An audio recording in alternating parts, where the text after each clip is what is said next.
इस वक्त मैं कराची सदर में मौजूद हूँ और मेरे साथ बहुत दो अहम शख्सियात हैं जो हमें हर तरह से मुकम्मल गाइडेंस देंगी, हमें गाइड करेंगी कि अगर आपने नया गीज़र ख़रीदना है, चाहे वो इलेक्ट्रिक है या गैस का है, तो आपने किन बातों को मद्देनज़र रखना है, क्योंकि बहुत इंपॉर्टेंट होता है किसी भी सारिफ के लिए कि जब वो दुकान पर जाए तो वो पूरी तरह से आगाह हो कि वो क्या चीज़ ख़रीदने जा रहा है। तो इस हवाले से आपको स्मार्ट बनाएंगे और स्मार्ट बनाने में हमारी मदद करेंगे ज़ुबैर साहब और फैसल साहब। ये दोनों में बताएंगे किस तरह से हमने चॉइस करनी है अच्छा और ठीक गीज़र ख़रीदने में। अस्सलाम वालेकुम। अस्सलाम सर। अच्छा, मुझे अब ये बताएं ज़ुबैर भाई, और इन्होंने प्रॉमिस किया कि हर बात सच सच बताएंगे ताकि आप जो है किसी भी दुकानदार से चूना लगने से बच सकें। ठीक बात है? जी बिल्कुल ठीक। अच्छा, आप पहले मुझे ये बात बताएं कि जब एक आदमी जो है आम सारिफ जो है जा रहा है दुकान पर गीज़र ख़रीदने के लिए, तो पहली बात क्या जहन में रखे? सबसे पहली बात जहन में उसके ये होनी चाहिए कि वो किस ब्रांड का जो है माल ख़रीद रहा है, कि वो ब्रांड उसका जो है ना वो बेसिकली PSQS जो है वो रजिस्टर्ड होना चाहिए। वो वहाँ पर जो है ना इसके अंदर यहाँ पर जो है यहाँ पर आम से गीज़र जो चलते बेनाम, अब ये है बेनाम। अच्छा, जो आगे पीछे लगा जी बिल्कुल, इसके ऊपर कोई नाम नहीं। ठीक है जी। अब ये किसी को भी नहीं पता कि ये ब्रांड कौन सा है। ठीक। अब हमने जो है यहाँ पर जो भी हमारे कस्टमर जो हैं वो ब्रांडेड माल ख़रीदें ताकि उनको सर्विस में आसानी हो और उनकी सुनवाई हो आगे। बेचारे सीधे लोग आते हैं यहाँ पर जो है ना वो लेकर चले जाते हैं, जी ठीक है ये ले लो, ये बहुत अच्छा है, इसकी वारंटी है, गारंटी है। बाद में उनके आने के बाद वो कोई भी उनको जवाब नहीं मिलता।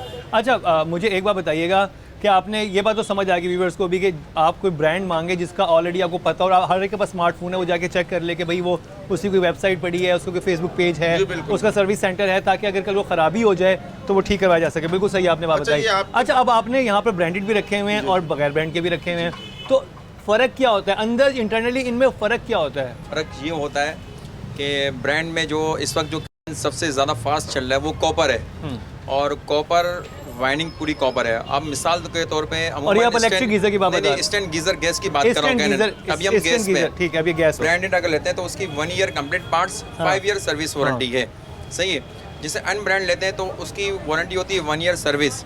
अब सर्विस में ये है कि कस्टमर को दुकानदार कंप्लीट गाइड नहीं करता कि वारंटी सर्विस है, वो समझता है पार्ट्स वारंटी में है, अमूमन वो देखता नहीं। अच्छा, ये 2 नंबरी होती है। हाँ, फिर वो पार्ट्स नहीं होते उसमें, नहीं होते वो कस्टमर को ये गाइड नहीं करता। और उसके अलावा आपने ये कहा कि अंदर जो उसके अंदर मटेरियल यूज हुआ है, जो ब्रांडेड का है वो बेहतर मटेरियल है और जो गैर ब्रांड का उसके अंदर मटेरियल बेहतर है। मुमकिन है गीजर खरीदने के लिए आपको भी जाना पड़े लाहौर की आबिद मार्केट या कराची की सदर इलेक्ट्रॉनिक मार्केट या किसी भी शहर की ऐसी मार्केट में, तो ऐसे मौके पर आप कैसे मुनासिब दामों खरीद सकते हैं एक अच्छा गीजर? आपको पता होना चाहिए किस किस बात का। ये सब जानने के लिए गौर से देखिए हमारे प्रोग्राम का ये आखिरी सेगमेंट। पाकिस्तान में क्योंकि जब मैंने एसी वाला शो किया होगा, शायद ऑडियंस को याद हो, तो उसमें ये होता है कि एसी होते वो खेप के माल के होते हैं, ऊपर ब्रांडिंग कर दी जाती है, उन पर बड़ी बड़ी कंपनी से नाम लिखे जाते हैं, ऊपर की जो कवरिंग होती है। अब ये भी एक एसी है, इस पे जैसे आपने कहा कि ब्रांड हुआ हुआ है तो इस पे भी नाम लिखा जा सकता है, तो क्या ये 2 नंबरी भी होती है? बिल्कुल होती है, बिल्कुल होती है। तो ये नॉन ब्रांडेड गीजर है। हाँ। अब मुझे बताएं, इस पे कुछ नहीं लिखा हुआ। हाँ। लिख सकते हैं। हाँ, जिस पे कुछ नहीं लिखा हुआ उस पे लिख सकते हैं, जिस पे लिखा हुआ उस पे कुछ नहीं लिख सकते हैं। बिल्कुल सही। तो फिर अब आम आदमी को कैसे पता चलेगा कि वो जो ब्रांडेड खरीद रहा है वो वाकई सही वाला ब्रांडेड है? ये ना 2 नंबरी हुई। आपने अभी ये कहा कि आजकल मीडिया बहुत अहम है और मोबाइल बहुत इजी है। हाँ। जिंदगी उसने छोटी कर दी है। हाँ। ठीक है, उसने नेट पे जाना और पता करना है कि जी इसकी वेबसाइट कौन सी है, उसने 2 मिनट में पता कर लेना है कि कंपनी ब्रांड कौन सा है। अच्छा, फिर वारंटी कार्ड की कैसे ऑथेंटिक सिटी होगी कि ये जो है मैंने सही वारंटी कार्ड? वारंटी कार्ड लाओ।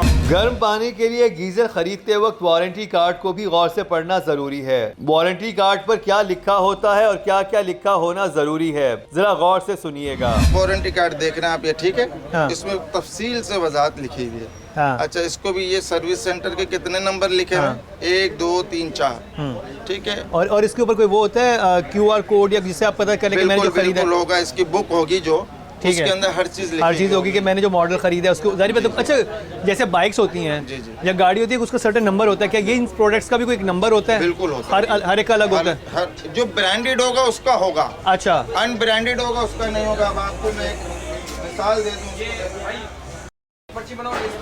इनका नंबर दिखाइएगा जो नंबर लिखा हो। अच्छा, ये देखिए, ये लिखा हुआ है जी, हर चीज़ कोड नंबर उसका लिखा हुआ है, सब चीज़ वाज़े तौर पे लिखी हुई है उन्होंने। और यहाँ से आपको पता चल जाएगा कि आपने ऑथेंटिक चीज़ खरीदी है या नहीं खरीदी। या नहीं खरीदी। और आप ये उतारिएगा जो कि इंस्टेंट नहीं है, जो ब्रांडेड नहीं है, उस पर क्या बना हुआ है वहाँ पे? ये ब्लाइंड होगा, इस पे कुछ भी नहीं लिखा हुआ। हाँ, इस पे उस तरह का वो नहीं लगा हुआ, इस पे बाकी चीज़ें लिखी हुई हैं। ये देखें, ये जो कोड है, जो हाँ ये जो कोड है ये सबसे इम्पोर्टेंट है। ये आपको बता रहा होगा कि भाई आप ठीक चीज़ खरीद रहे हैं या नहीं। और जो ब्रांडेड नहीं होगा, अगर हो सकता है आप ये चेक ज़रूर कीजिएगा, क्योंकि अगर कोई दुकानदार 2 नंबरी करते हुए इसके ऊपर कोई नाम मेंशन कर भी देता है कि फलाने ब्रांड के, तो आपको ये 2 चीज़ें ज़रूर नजर आएंगी और इनसे आप अपने मोबाइल के थ्रू जाके पता कर सकते हैं कि वाकई चीज़ ऑथेंटिक है या नहीं। अब इसमें जो एक और बहुत चीज़ जो अहम बतानी थी वो ये कि आप जिस भी ब्रांड का आप ले रहे हैं गीज़र, क्या वो PSQCA यानी Pakistan standard quality control authority से मंजूर शुदा है, वहाँ पर रजिस्टर है, तभी आप वो चीज़ खरीदें। क्योंकि इसका मतलब ये है कि उसके ऊपर चेक एंड बैलेंस है, उस पर नज़र रखी जा रही है, उसके अंदर जो भी मटेरियल इस्तेमाल हो रहा है उसको भी चेक किया जा रहा है और गवर्नमेंट की तरफ से चेक किया जा रहा है। तो उसमें 2 नंबरी करना ज़रा मुश्किल होता है। और जैसे कि जुबैर भाई ने बताया कि पैसों में थोड़ा बहुत फ़र्क होता है, लेकिन सारी बातें इंस्टेंट गीज़र टाइप या बाकी चीज़ें जो आप रोज़ नहीं लगाते, जो अगर आप लॉन्ग रन के लगाते हैं तो आप चाहते हैं कि वो आपके ज़्यादा सीजन गुजारें, तो फिर आप एक अच्छा ब्रांड ही लें। बहुत शुक्रिया जुबैर भाई, थैंक यू सो मच इस इन्फॉर्मेशन को। आई होप जो हमारे ऑडियंस देख रहे हैं वो ज़रूर में शऊर आया होगा कि जब नया गीज़र ख़रीदने जाना है तो आपने किन किन बातों का ख्याल रखें। जहां गीजर खरीदते वक्त चौकन्ना रहने की जरूरत है, वहीं गीजर के रोजमर्रा इस्तेमाल से उसकी रिपेयरिंग तक बुनियादी मालूमात का होना भी जरूरी है। और इस मालूमात का मकसद महज पैसा बचाना नहीं, बल्कि गीजर के इस्तेमाल में गफलत और लाइल्मी बाज़ औक़ात सबब बन सकती है खतरनाक हादसात का, हत्ता के जा सकती है किसी की जान भी। इसी दुआ के साथ कि परवरदिगार की ज़ात आपको और आपके प्यारों को अपनी हिफ्ज़ो अमान में रखे। मुकर्रम कलीम और टीम इंकशाफ को दीजिए इजाजत, लेकिन देखना ना भूलिएगा हमारा अगला इंकशाफ।